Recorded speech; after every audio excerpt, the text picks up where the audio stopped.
我们终于要将日本的历史推进到了江户时代，这也是古代日本史上最辉煌的一个时代。相对应的，中国也进入了封建史上最后一个王朝，同时也是皇权最强大的王朝——清朝。那时候的中日关系，我们再聊聊。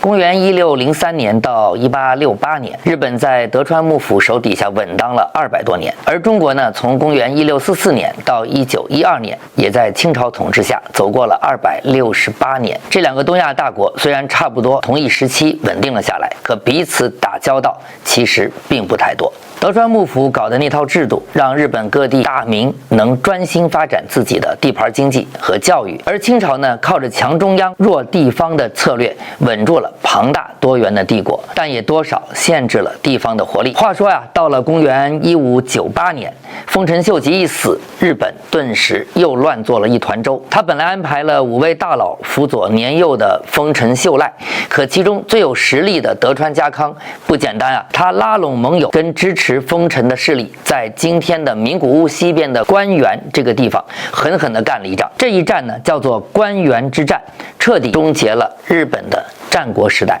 公元1603年，天皇正式封德川家康为征夷大将军，他也就是开始在全国推行了新的秩序。跟爱打仗的丰臣秀吉不太一样，德川家康对外没啥征战的野心，就一心呢想先把国家国内搞定，再修复和朝鲜、中国的关系。虽然很多人把德川的政策叫做锁国，但其实呢也不完全对。德川家康像明朝的朱元璋一样，并不是完全切断外贸，而是把它牢牢地抓在自己手里，严加控制。他非常成功地把日本带进了长期和平的时代。公元1605年，他把将军位传给了儿子德川秀忠，但一直到公元1616年去世，实权始终掌握在自己手里。传位给儿子，反而让他有时间清除政敌，巩固制度。后来第3代将军德川家光更狠，搞了一套参境交代制度，把全国270个大名的家属扣在江户当人质。早在1603年，德川家康就开始建江户城，这地方后来在明治维新之后，就成了日本天皇住的皇居。家康呢也很聪明，他知道没法彻底消灭关原之战中的对手，比如常州和萨摩那几家，所以呢就把他们封得远远的，减少威胁。而德川自己人呢，则控制关键地区，比如长崎，那是当时日本唯一的对外开放的贸易港口。